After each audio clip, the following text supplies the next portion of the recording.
domaine qui marche très très fort actuellement, c'est la cybersécurité, protéger ses informations. Donc vous allez retrouver le logiciel que j'ai utilisé auparavant pour la téléphonie, ça s'appelle Wireshark. Ce que je veux montrer dans un premier temps, c'est que vos machines, l'ordinateur ici, il va dialoguer avec un serveur. Donc là, je vais recevoir tous les messages qui sont envoyés par le réseau de ma machine. Ici, je me connecte à un serveur web. Résultat, sur la fenêtre de droite, vous voyez qu'il y a différents messages. J'active une vidéo. Et à nouveau, vous avez d'autres messages. Vous voyez qu'il y a un défilement à droite. En bas, ici, vous avez les 0 et les 1 qui sont présentés sous forme de paquets de 4 bits. Ça s'appelle un code hexadécimal. Et tout ça, c'est du binaire, c'est des communications numériques. Alors là, on voit qu'il n'y a plus de message. Je mets un filtre d'affichage HTTP, c'est le protocole qui est utilisé. Et je vois ce qui a été échangé entre ma machine et le serveur. Et là, je vois les 0 et les 1 de la vidéo.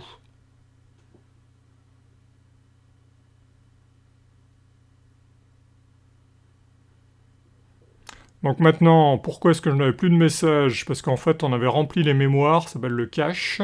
Je vais changer de vidéo pour vérifier que, à nouveau, j'ai d'autres messages. Parce que vous voyez que cette vidéo-là, en fait, elle a déjà été téléchargée. Il n'y a plus rien sur la droite. Et là, je recharge une nouvelle vidéo, il y a à nouveau des messages à droite. Une dernière vidéo qui est plus exigeante, parce que la définition est plus élevée. Là, vous voyez que le cache n'est pas rempli, la barre grise ici. Donc si je vais plus loin dans la vidéo, vous voyez qu'à droite, ça a redéclenché les échanges. Donc première chose, mes machines vont communiquer, envoyer des trames. Alors quel est le lien avec la cybersécurité? C'est là où je veux en venir. Ce que vous aviez dans la page web, en fait, on peut le faire par des codes numériques. Donc là, je vais faire Nmap, je vais regarder ce que mon ordinateur utilise au niveau réseau. Quelles sont les portes d'accès? Donc je vois qu'il y a du FTP, ça s'appelle le port 21, du SSH, le port 22, Telnet 23, 80 HTTP, etc. Je vais les utiliser, mais non pas avec les logiciels dont vous avez l'habitude, mais avec du code à la base, en tapant des lettres. Les lettres, c'est quoi? C'est en fait des paquets de 8 bits. Donc là, je vais ouvrir une communication avec le serveur web, le port 80. C'est-à-dire que je vais faire la même chose que ce qu'a fait le navigateur au-dessus de l'écran. Donc je commence par dire au serveur web, donne-moi ta page HTTP. La page par défaut. Là, j'indique quel est le serveur web avec qui je veux discuter. En local. Résultat, il m'envoie son message, qui ressemble à ce code-là, c'est du code HTML. Et vous avez vu dans la fenêtre de droite que justement on a reçu des messages par le réseau. Donc là, ce que je veux montrer, ici vous avez la réponse, 200 OK. Ce que je veux montrer, c'est que c'est 3 fois la même chose, mais sous des formes différentes. Donc le pirate, qu'est-ce qu'il vient faire là-dedans? Il va chercher un moyen de modifier le fonctionnement qui est prévu. Là, pour l'instant, on a vu le fonctionnement normal. Dans mon navigateur web, j'ai tapé le code, le get, là, qu'on retrouve à droite, et le serveur m'a envoyé sa trame. Là, j'ai le détail du get, ce que ça signifiait. Et là, j'ai la réponse du serveur. Ce qu'on a vu sur la gauche en bas, ou alors ce qu'on voit sous forme graphique en haut, à gauche, en fait, c'était les trames que vous avez sur la droite. Là, vous allez retrouver le serveur VOD, c'est le titre, ce que vous aviez dans l'onglet du navigateur web.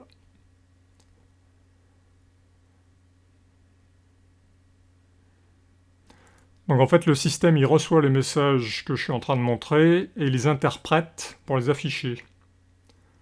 Donc que va faire le pirate? En fait, il va détourner le fonctionnement du logiciel, il va trouver une faille, et il va pouvoir modifier et trouver des informations. Donc là, par exemple, je fais un telnet, c'est-à-dire que je me connecte à distance avec la machine 127.0.0.1, ça s'appelle une adresse IP. je mets mon login et mon mot de passe. Bah, si j'enlève le filtre HTTP, parce que là c'est pas du protocole HTTP, je regarde le telnet, bah, avec les menus de ce logiciel, je suis capable de voir quels ont été les échanges entre le réseau, sur le réseau. Et qu'est-ce que je peux voir en telnet? Bah, en fait ici je vois le mot de passe qui est échangé en clair. Donc quelqu'un qui récupère les messages, qui les intercepte, il peut m'espionner et trouver mon mot de passe. Et donc utiliser mes comptes. Donc naturellement, qu'est-ce qu'on va faire? On va se protéger et on va utiliser non plus Telnet, mais SSH. On va sécuriser la communication. Le S, c'est pour Secure. Donc là, je recommence. Je me connecte en SSH cette fois. Je change de port. TPVoIP, c'est mon login. La machine. J'accepte la sécurité. Yes. Je mets mon mot de passe.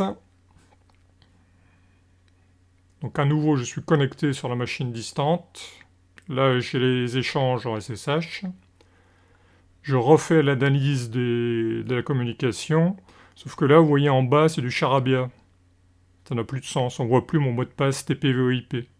En haut, vous avez les algorithmes qui correspondent à la communication. C'est-à-dire que ça, c'est les propositions qui ont été faites. Et après, les machines vont choisir un de ces algorithmes. Pour finir, un petit reportage qui est passé sur France 2 récemment et qui montre différentes notions liées à la cybersécurité.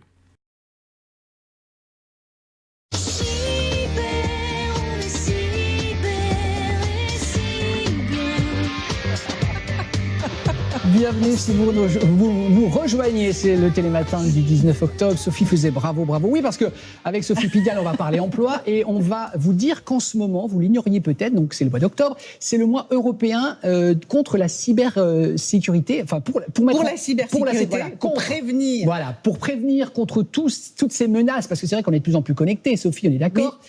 Et donc, on a de plus en plus de menaces. Donc, il y a un secteur qui recrute et qui se bat. C'est la cybersécurité. Oui, tout à fait, parce que les attaques sont menées contre les entreprises.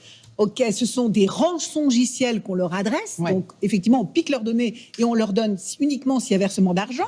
Et puis, il y a des attaques menées contre les particuliers. C'est le chantage à la webcam. C'est l'ami qui vous envoie un mail de l'autre bout du monde en vous expliquant qu'il a besoin d'argent. Voilà. Enfin, on a tous reçu des mails de ce type-là. Donc, vraiment, il y a nécessité d'informer pour savoir comment se prémunir. D'accord. Alors, si les menaces sont plus nombreuses, ça signifie évidemment que les opportunités d'emploi dans les métiers de la cybersécurité le sont aussi. Alors, je confirme et je vous informe également du fait que les formations à ces métiers sont beaucoup plus accessibles qu'on ne l'imagine. Mais je vous propose tout de suite de vous diriger vers l'Agence nationale de sécurité des systèmes d'information pour en savoir plus sur les métiers et les moyens d'y accéder.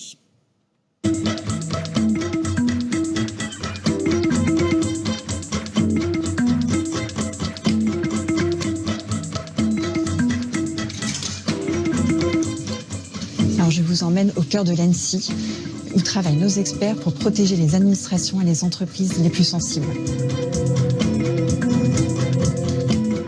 L'ANSSI est née parce qu'il y a des menaces de plus en plus importantes en matière de cybersécurité qui sont liées au développement du numérique. Aujourd'hui, même notre brosse à dents est connectée. Demain, ce sera certainement nos machines à laver. Et donc l'ANSSI vient prévenir les cyberattaques, informer et sensibiliser le grand public, mais aussi protéger les administrations et les entreprises, un peu comme le ferait un cyberpompier en venant éteindre l'incendie lorsqu'il y a le feu. Le profil de nos agents, c'est plutôt Bac plus 5, voire Bac plus 8, puisque nous avons un certain nombre de docteurs. Mais ce n'est pas une vérité absolue. Nous avons également quelques personnes qui sont autodidactes. La cybersécurité, elle est présente partout, dans toutes les entreprises, toutes les administrations. Donc c'est vraiment un secteur en pleine croissance, hein, c'est une filière d'avenir qui recrute. Les grandes écoles vont former des experts en matière de cybersécurité, mais ce n'est pas la seule voie pour arriver à ces métiers-là. Il y a la voie de l'université qui permet d'y arriver, et y compris par la voie de l'apprentissage. Nous sommes à l'IUT de Vélizy et nous formons au métier de la cybersécurité. Et nous avons des formations qui sont labellisées par l'Agence nationale de sécurité des systèmes d'information. Venez, je vais vous présenter nos étudiants. On peut rentrer chez nous dès le bac. On recrute essentiellement des bacheliers avec des compétences scientifiques ou des gens qui travaillent déjà depuis certaines années, qui sont en formation continue. Cette formation peut se faire en formation classique ou par alternance.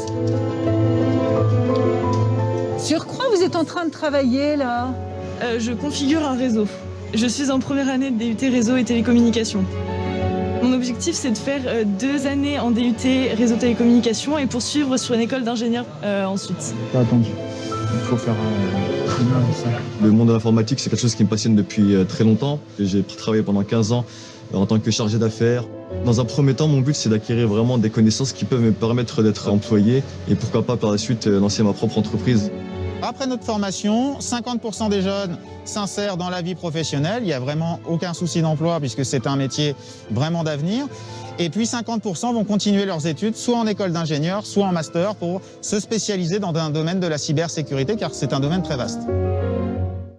Sophie, concrètement, que va-t-il se passer pendant ce cybermois, le mois d'octobre? Ce cybermois, c'est l'occasion de campagnes d'information et de sensibilisation. Moi, je vous conseille d'aller sur le site de l'ANSSI. Pourquoi? Parce que vous allez trouver une BD interactive assez amusante et ça vous mettra le doigt sur les points essentiels sur lesquels vous devez prendre des précautions. Et puis, à destination des chefs d'entreprise, cet ouvrage pour se prémunir contre les rançongiciels.